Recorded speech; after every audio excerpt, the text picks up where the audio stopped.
Lakshmi Prasanna, Assistant Professor, Department of ECE, Institute of Aeronautical Engineering.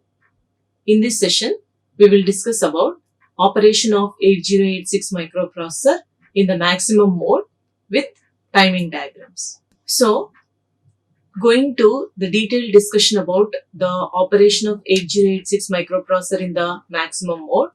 First, we need to discuss about the maximum mode architecture. Next, timing diagrams. So in the previous session, already we have discussed about the minimum mode operation of 8086 with timing diagrams. Okay. And also in this session, we will see the differences between minimum mode and maximum mode operation of 8086 microprocessor. Now, so coming to the maximum mode operation of 8086 microprocessor, first here, in the features of 8086 microprocessor, we have studied that 8086 microprocessor will be operating in two modes. Okay. So the two modes are here, maximum mode and minimum mode. So maximum mode is called multiprocessor mode because it is suitable for a system having many processors. And the second mode, minimum mode is called uniprocessor mode because it is suitable for a system having single processor. Now, so coming to here, the maximum mode. So maximum mode is also called multiprocessor mode.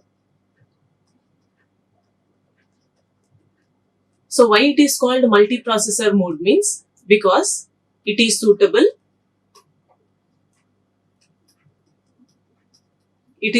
for a system having many processors. Okay. So that is why here, especially in the maximum mode, in order to connect more number of processors here, in this architecture, we will have one extra block which is called bus controller block. So in that bus controller block only, all the control signals that are able to connect different processors will be present. Whereas in the minimum mode, all the control signals will be present within 8086. Why? Because minimum mode is called a single processor mode. And next operating mode is minimum mode. So minimum mode is also called uniprocessor mode. It is called uniprocessor mode, or it can also be called as single processor mode. Single processor mode. So why? Because in this operating mode, we will have only one processor. That means only one 8086 microprocessor will be present. So that is why this minimum mode is suitable. It is suitable for a system having single processor. Okay. So this is the major differences between this maximum mode and minimum mode. So in the previous session, we have discussed about this minimum mode operation of 8086 with the help of timing diagrams, especially read timing diagram and write timing diagram. So in this session, we will discuss about this maximum mode operation of 8086 microprocessor with the help of timing diagrams.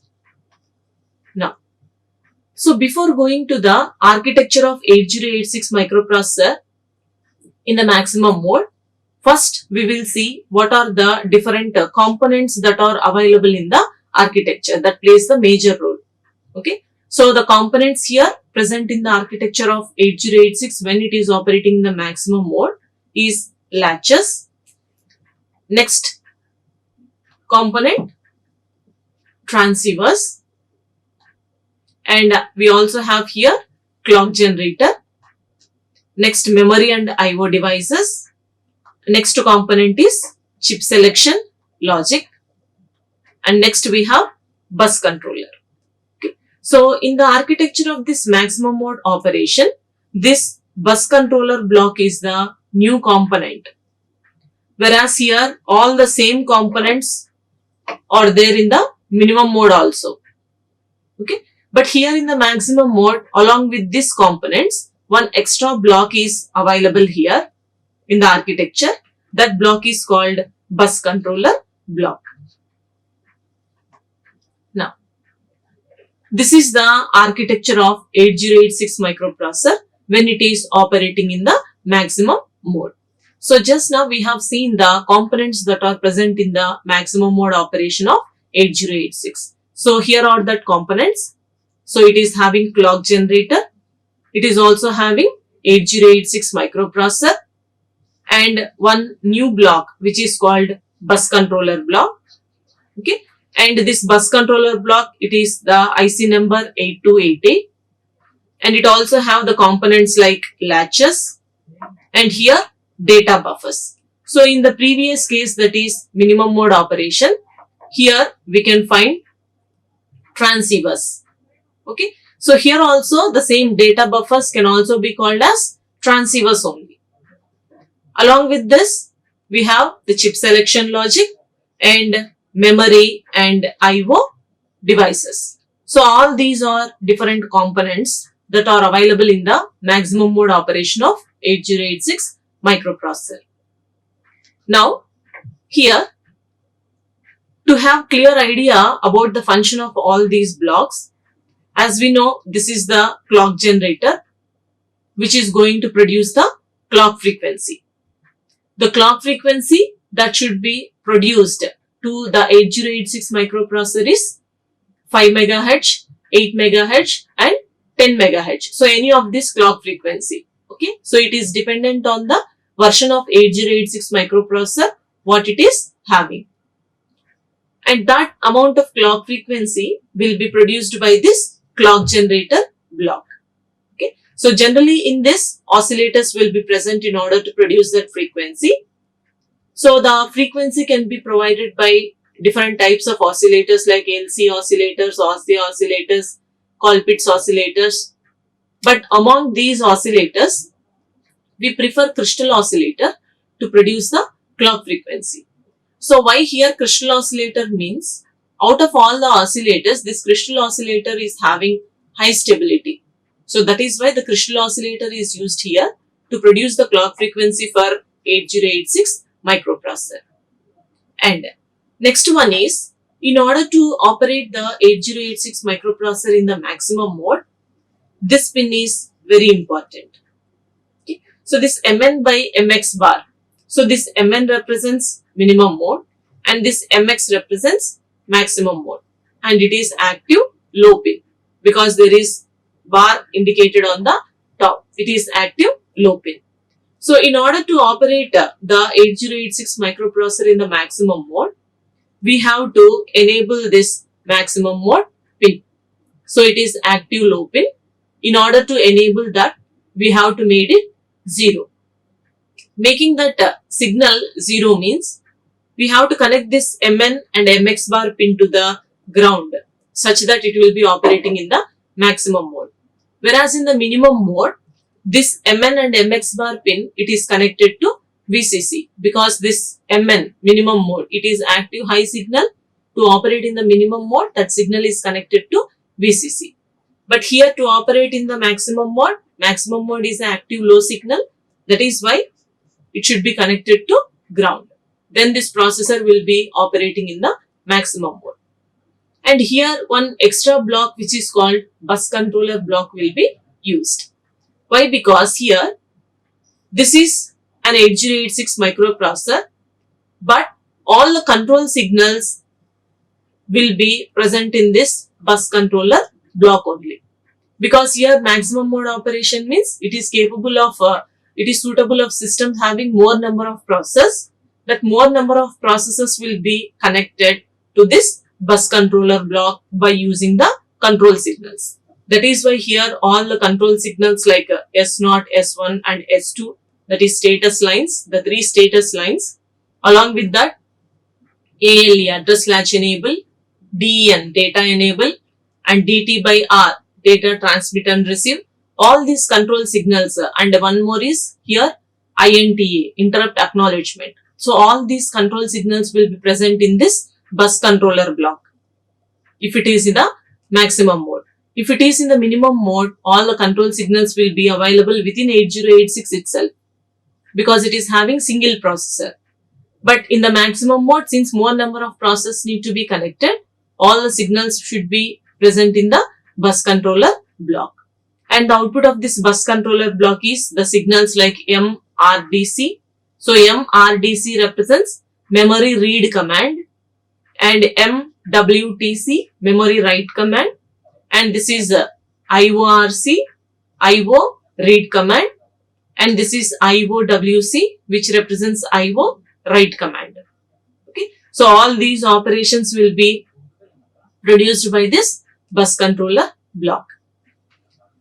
And next we have another block which is called chip selection logic.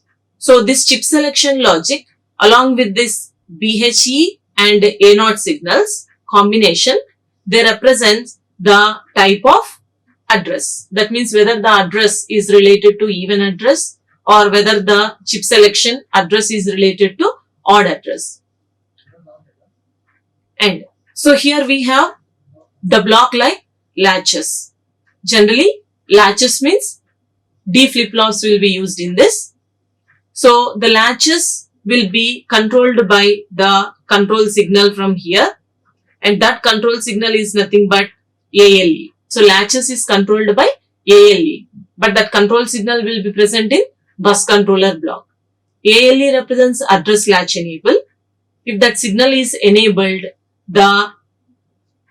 here we know in 8086 microprocessor there are address data multiplexer lines. If that ALE signal is enabled, the latches will be activated and the output of latches will be only address lines. That means using these latches, the address can be separated from address data multiplexer lines. And we know that the address lines available in 8086 microprocessor is 20 address lines. So the 20 address lines will be separated here. And next block here is data buffers, which we can also call as transceivers, because transceivers other name is data amplifiers. Why? Because in 8086 microprocessor we have address data multiplexer lines. So here these transceivers are used to separate the data lines from address data multiplexer lines. So that is why the output of these transceivers will be data lines. And the number of data lines according to the features, in 8086 microprocessor there are 16 data lines available. So the 16 data lines will be demultiplexed from address data multiplexer lines.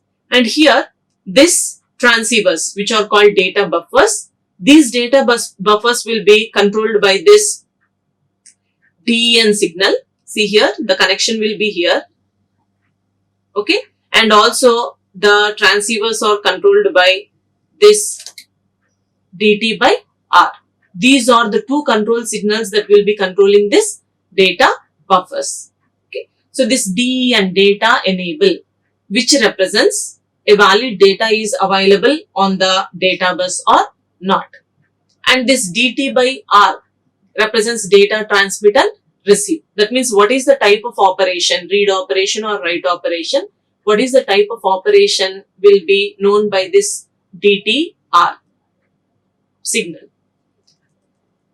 And next blocks here available is ROM and RAM. Okay, so ROM means read only memory, only reading is possible. That is why to this block only read signal will be there. But whereas here RAM, random access memory, both reading and writing. So that is why here both read and write signals will be available. So these two are memories. So read and write will be performed with the memory only. And anyway, in order to select the even address or odd address, to these two memory blocks, we will have here the chip selection logic, which is related to odd and even. And another one is here IO devices. IO devices are used to communicate with the microprocessor. And here are the IO devices having the signals like IO read command and IO write command. So this is the overview of this architecture of 8086 when it is operating in the maximum mode. Now, so coming to the detailed discussion about each block, here the maximum mode operation of 8086, especially the first thing what we have to do is, when it is operating in the maximum, or to operate 8086 microprocessor in the maximum mode, we have to see that this MN and MX signal should be connected to 0. Okay. So here this MN represents minimum, and this minimum, it is a signal active high signal. And here this MX bar is indicated on the top. So this MX represents maximum and it is active low signal. Active low signal. So in order to operate 8086 microprocessor in the maximum mode, we have to concentrate on this maximum mode pin. So it is active low pin. So it has to made as 0 to operate in the maximum mode. So making it equal to 0 means we have to connect that signal to ground. We have to connect that signal pin to ground. Then it will be operating in the maximum mode. And next one here, we call this maximum mode when it is operated, when 8086 is operating in the maximum mode, we call it as a multiprocessor mode. So why it is called multiprocessor mode means, because it is suitable for a system having many processors. Okay, so that is why it is called multiprocessor mode. So this 8086 is called multiprocessor mode when it is operating in the maximum mode only. And next one is here control signals. And here in 8086 microprocessor, when it is operating in the maximum mode, all the control signals will be in bus controller block. They will not be available within 8086. All the control signals will be present in the bus controller block only. So here what are different control signals means, especially S0, S1 and S2. So this S0, S1 and S2, they are called status lines. Okay. So they decide what is the type of operation that is going to be performed. So these are called the status signals. Along with the status signals, we also have ALE signal and DEN signal. So ALE represents address latch enable and DEN represents data enable. So ALE means address latch enable. If the signal is enabled, the address will be demultiplexed from address data multiplexer lines. And DEN represents data enable. If that signal is enabled, it indicates whether a valid data is available on the data bus or not. So along with this, we also have DT R bar, data transmit and receive. So all these are the control signals that are available in the bus controller block. Now, so coming to here, the bus controller block, the importance of this bus controller block is all the control signals will be available within this bus controller block only. So this bus controller block, especially to handle the control signals,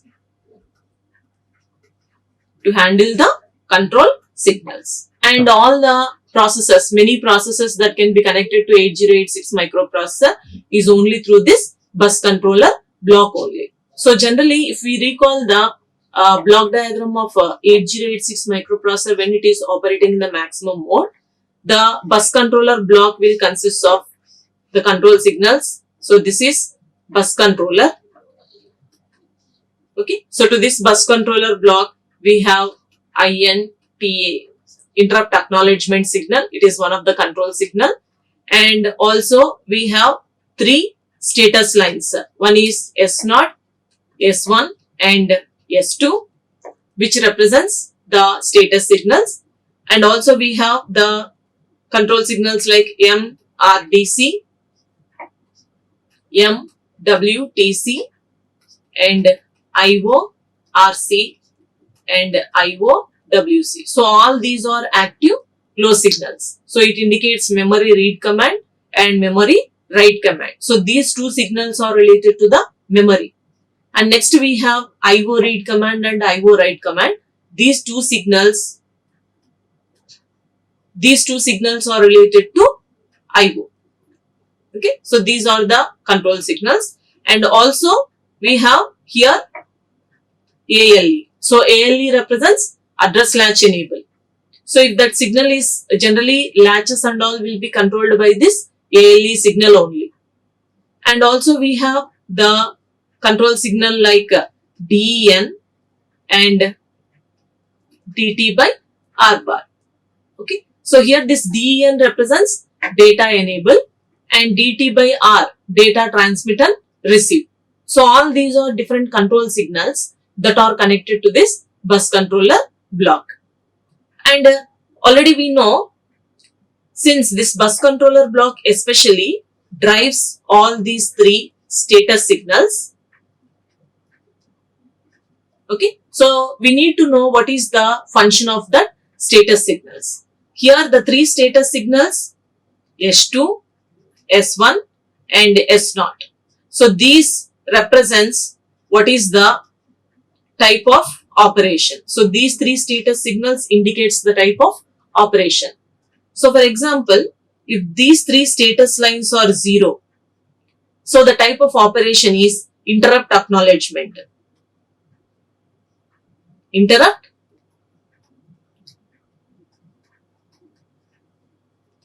acknowledgement.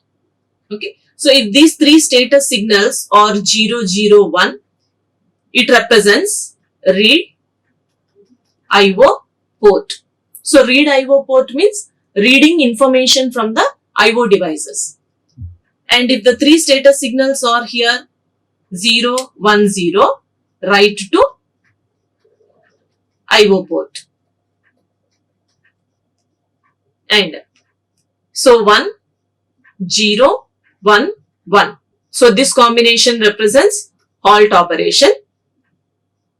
And next one is 1, 0, 0. It represents code access. And in the next status signals 1, 0, 1. It represents read operation from the memory. Okay. And next combination is 1, 1, 0, write memory. And since are the three status signals, the last combination will be 1, 1, 1. So it represents passive operation. Okay. So this bus controller especially will drive all these status signals, and these status signals are going to perform this type of operation. And so here in the maximum mode operation, the latches are present. So here generally the latches are D flip-flops. Okay, so these latches will be controlled by ALE signal. How they are controlled by ALE signal means based on ALE 1 and 0. Okay, so if ALE is 1, address information, it is going to demultiplex the address information. If ALE is 0, data information will be demultiplexed from the multiplexed address data lines. So especially here the type of latches what we are going to use here is octal latches. Okay, so here the number of latches that we are going to use are 3 octal latches we will use. Okay. So why? Because here 3 octal latches only means it is because the number of address lines, the number of address bus, the size of address bus or the number of address lines is 20 bit. So that is why compulsory here 3 octal latches are used in order to separate the 20 address lines from the latches. That is from the address data multiplexer lines. And here coming to the latches, this is the information. And the next block here is data buffers. So in the block diagram we have seen in place of transceivers as data buffers. So data buffers are nothing but transceivers. It can also be called as data amplifiers. Okay. So why it is called data amplifiers means these transceivers, which can also be called as data buffers, they are used to demultiplex the data lines from address data multiplex lines. So the size of the data lines is from D0 to D15 because the size of the data bus in 8086 microprocessor is 16 bit. So in this case also we need to have 2 octal data buffers. So in order to separate this 16 data lines from address data multiplexer lines, it is necessary to have 2 octal data buffers. So why only 2 octal data buffers means the size of data bus, in 8086 microprocessor is 16 bit. So that is why it requires 2 octal data buffers.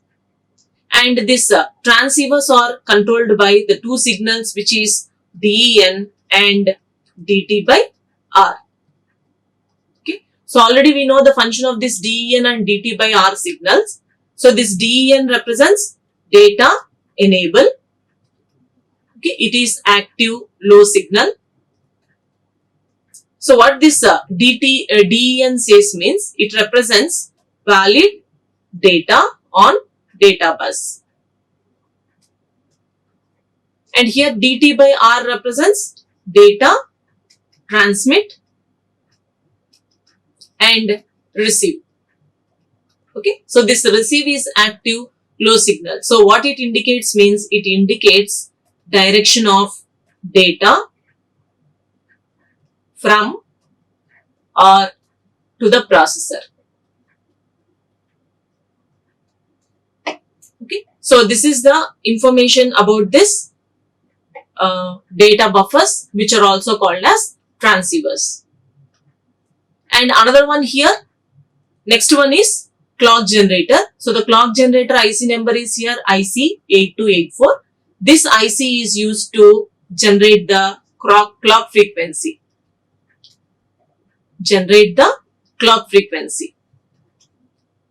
Okay. So here based on version, the clock frequency that can be produced or supported by 8086 microprocessor is 5 MHz or 8 MHz or 10 MHz. Okay. So here generally the oscillators are used to produce this clock frequency, but out of all the oscillators, the crystal oscillator is preferred to produce the clock frequency. Why? Because this crystal oscillator is having high stability. So that is why crystal oscillator is preferred. And next one is here chip selection logic. Okay. So here the importance of this chip selection logic is, so this is required for selecting memory or IO. So this chip selection logic block will be selecting the memory and IO. Okay. So especially we have here 2 types of memories. One is ROM, another one is RAM. So ROM represents read-only memory. So in this ROM is also called as program memory. So why it is called program memory means here the program will be stored in this ROM, whereas RAM is called data memory. So the data will be stored in the RAM. So other than this ROM and RAM, we also have here IO. Okay. So here this IO represents communication, that is the peripheral devices which will be communicating with microprocessor.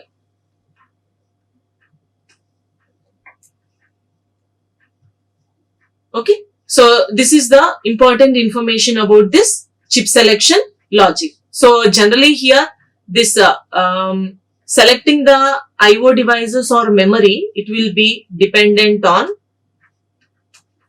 address mapping of a system.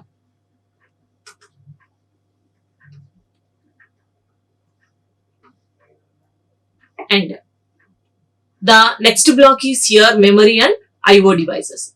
Now we know ROM and RAM is there and IO devices are there in order to communicate with a microprocessor. But here to this memory and IO devices, what are all the signals that are connected? So if we observe the block diagram of 8086 microprocessor when it is operating in the maximum mode, we have the signals like IO read and IO write command. Okay, so these are the two signals that are related to the IO. So what is the importance of these two signals means? So these two signals enables the IO interface, because these are the two signals connected to the IO devices. So they will be enabling the IO interface. And after that, these two signals are used to read or write data from or to the IO devices. Okay, so because it represents a read operation, another one represents write operation. So along with this IO read command and IO write command, we also have here memory read command and memory write command. Okay, so these are the two signals that enables memory, and also these are the signals. These signals perform read or write to or from memory. So not only these signals, in the timing diagrams we will also have the signals like IO write command and advanced memory write command. Okay, so this is called advanced IO write command and this is called advanced memory write command. Write commands only both are, but they are advanced. One is related to IO, another one is related to memory. So here the operation is same as IO write command and memory write command. But here this is advanced, but means this operation will be performed one clock cycle before compared to the normal IO write command and memory write command. That is the only difference here. So in this, these signals are activated. So these signals are activated one clock cycle earlier than normal IO write command or memory write command signals. So that is the only difference compared to the advanced and the normal signals. Now, so we will discuss now about the timing diagrams in the maximum mode. First one is here memory read timing diagram. So in the previous session also we have discussed about the timing diagrams. They are related to the minimum mode. But here these are the timing diagrams related to the maximum mode. And here also we are going to discuss the same, first read operation and then write operation. But here the memory is considered. Okay. So first thing we have to take the clock signal. So in order to represent one bus cycle. So as we know, one bus cycle is consisting of 4 T states. The 4 T states are here T1, T2, T3 and T4. For example, if we want to insert wait states are represented with the TW. Okay, so if we want to insert wait states in the bus cycle, we can insert this wait states before T4 if necessary.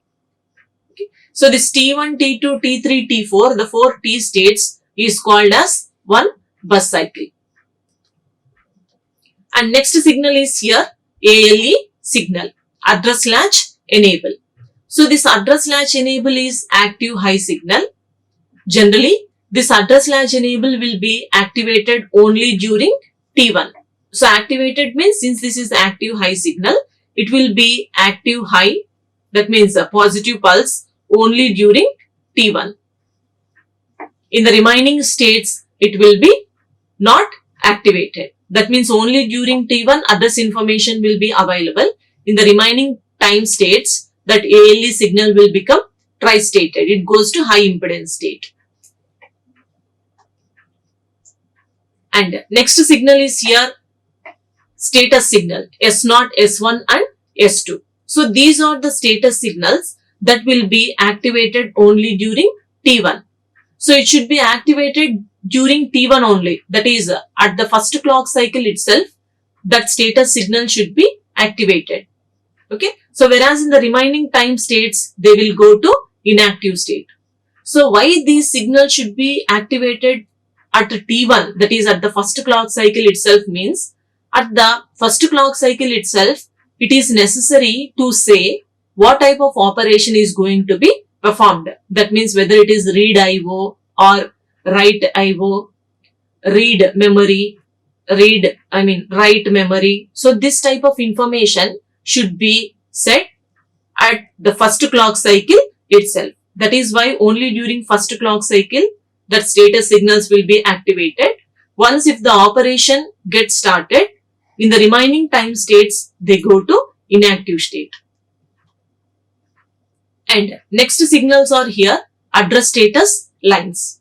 So coming to here, the address status lines, they are multiplexer lines. So when this ALE signal is activated,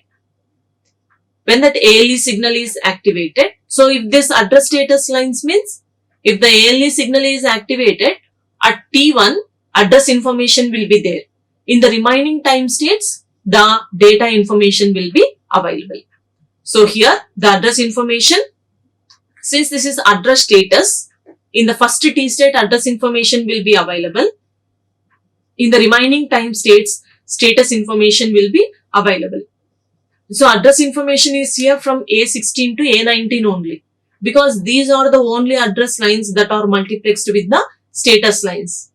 The address lines from A0 to A15, they are multiplexed with the data lines. They will be enabled in address data timing diagram.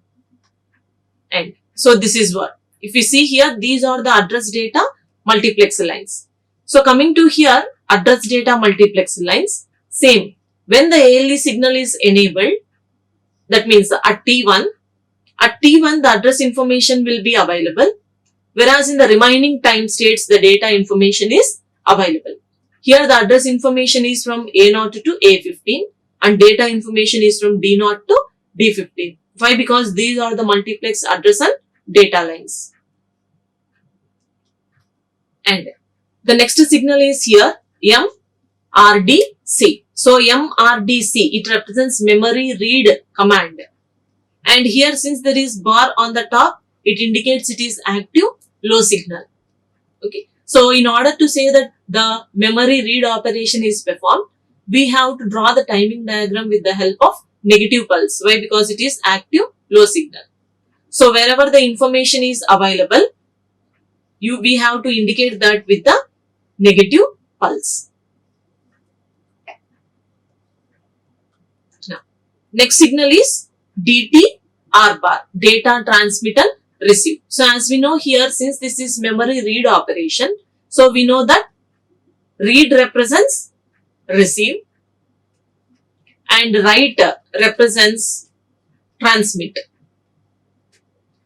Here we are drawing the timing diagrams for memory read.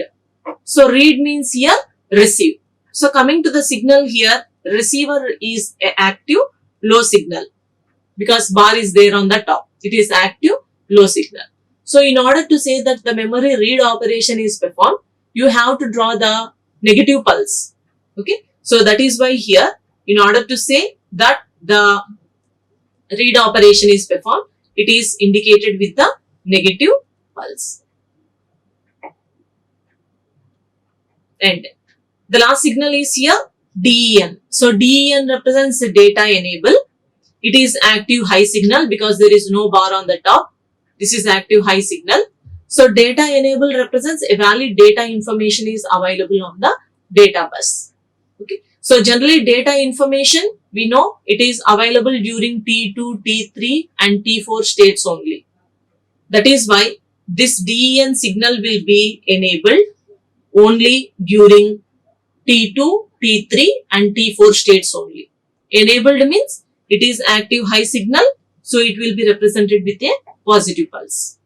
So this is what the timing diagram of memory read cycle. And next coming to here, this is memory write timing diagram. Same only, but here this is the write operation related to memory only. So first we have to consider here the clock signal. Here the clock signal consists of the 4 T states T1, T2, T3 and T4.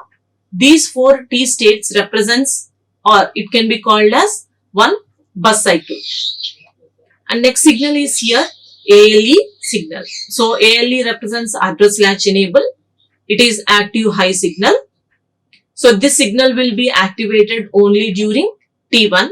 So that is why here only during T1 the signal is activated. In the remaining time states it will be inactive. So if it is active high, to say that it is activated, we have to draw here the positive pulse. And from here, this information is related to the next bus cycle. Okay. And next signals are here S0, S1, S2, which represents the status lines. So here, the status lines will be activated only during T1 because the status lines represents what is the type of operation like memory read, memory write or IO read, IO write. So that information should be carried at the first time cycle itself. That is why this will be activated only during T1. In the remaining time states, the bus will be inactivated.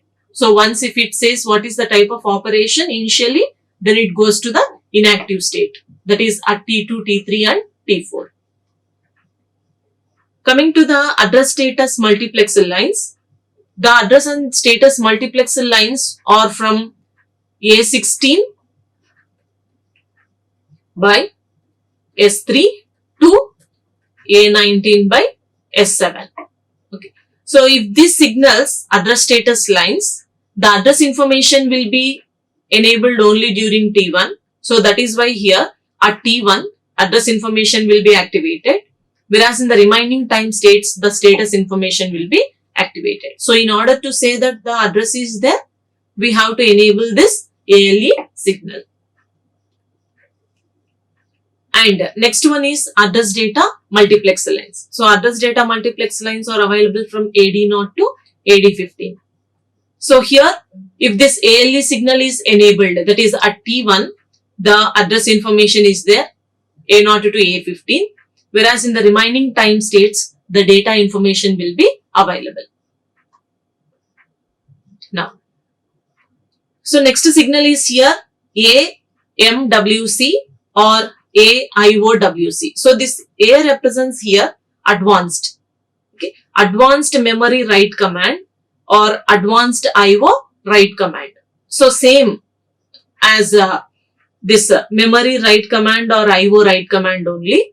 But here this signal will be activated. See here, this signal will be activated one clock cycle before than the actual memory write command or IO write command. One clock cycle ahead. Okay. So that is why these are called advanced. Okay. So what is the advantage of this advanced command means the microprocessor can know one clock cycle before itself what is the next operation that is going to be performed. And next signal is DT R bar. Okay, so here transmit and receive. So transmit means write, receive means read. Okay, so here this is related to write operation.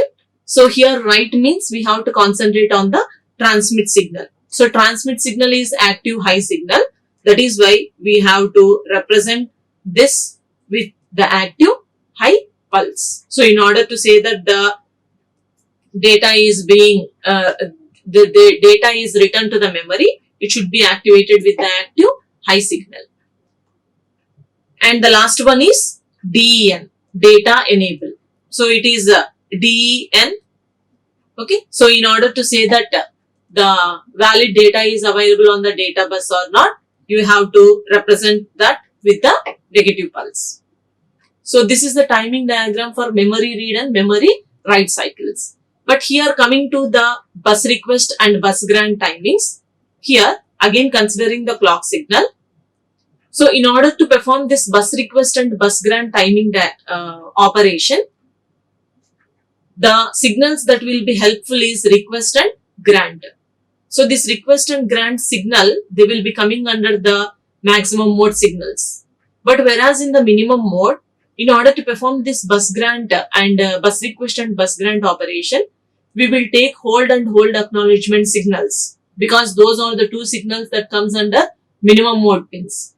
In the same way, to perform here, we have to go for the maximum mode pin, which performs this request and grant. So it is nothing but request and grant signal.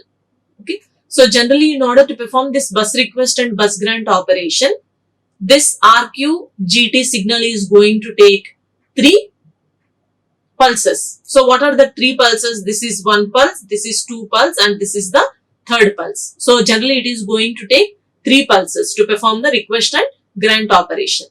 Okay. Why? Because in the first pulse, as usual, at the end of each clock pulse, the processor is going to check whether there is any interrupt request. If it finds any interrupt request at the end of the clock cycle, it is the pulse will be represented.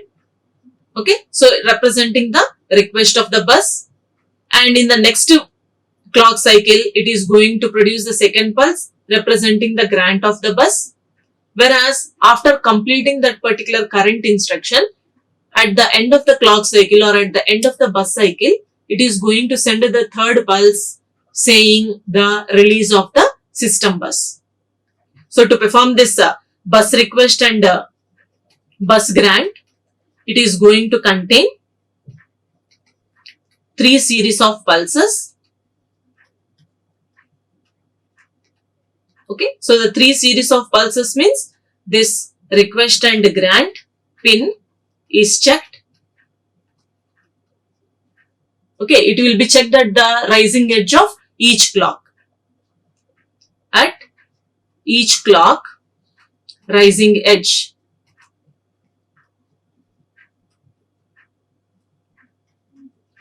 Okay, so in any case, if request is detected, processor issues the grant pulse. Okay, so issuing the grant pulse is nothing but sending the second pulse. Checking the request or not means with the help of the first pulse. Okay, and the last one is when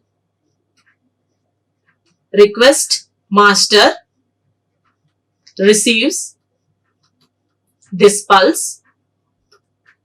So this pulse means here the second pulse. When request master receives this pulse, it releases the bus. So releasing the bus is nothing but with the help of the 3rd pulse here. So this is how the operation of bus request and bus grant will be performed when 8086 microprocessor is operating in the maximum mode. Now, so these are the basic differences between minimum mode and maximum mode operation. So minimum mode already we have discussed in the previous session, and we have seen the maximum mode operation now. So these are the simple differences that is based on the architecture in the minimum mode and maximum mode. So here the first basic difference is minimum mode is called uniprocessor mode because only one 8086 microprocessor will be present in the circuit. But here maximum mode is called multiprocessor mode because here there will be other processors like 8087, 8089 in the circuit along with 8086 microprocessor. The next difference is here, to operate in the minimum mode, connect MN MX bar pin to VCC. When it is operating in the maximum mode, connect this MN MX bar pin to ground. And next one here, the control signals like data enable and data transmit and enable will be present within 8086 microprocessor itself. But in the maximum mode case, all the control signals here will be present in a separate block which is called bus controller block. This DEN and DT by R bar, these are the two control signals. In both the cases, they will be controlling the transceivers block. And so here in the minimum mode, the control signals like memory and IO, read, write, all the control signals will be available within 8086. Whereas here in the maximum mode, instead of control signals, the status signals will be there like S0, S1 and S2. Those will be connected to the bus controller block. And coming to the next differences here, and in the minimum mode, all the control signals will be available with the decoder. And here in the maximum mode, all the control signals are decoded with the help of this bus controller block. So that is why in the maximum mode architecture, we will have bus controller block. Whereas in the minimum mode architecture, we will have DMUX block. And the next difference is here, this interrupt acknowledgement is the signal available within 8086. But in the maximum mode, that interrupt acknowledgement, the control signal will be connected to the bus controller block. And in the minimum mode condition, the bus request and bus grant operation will be done by the two signals like hold and hold acknowledgement, because these two signals are related to the minimum mode signals. Whereas here, the bus request and bus grant operation will be performed with the help of a signal request and grant. Because to perform that granting and requesting, it is related to the maximum mode pins. Next here in the minimum mode, the clock generator is there which is going to produce the clock frequency. Similarly, in the maximum mode, we will have another clock generator which will be producing the required amount of clock frequency for 8086 microprocessor. And the last difference is in the minimum mode, the circuit will be simple because it is not suitable for multiprocessing, only single processor will be there. But whereas here in the maximum mode, the circuit will be more complex. Why? Because more number of other processors should be connected, and also it is suitable for multi-processing. So this is what about the maximum mode operation of 8086 and timing diagrams, and also the differences between minimum mode and maximum mode architecture. Thank you. Like, share and subscribe. Hit the bell icon for more updates.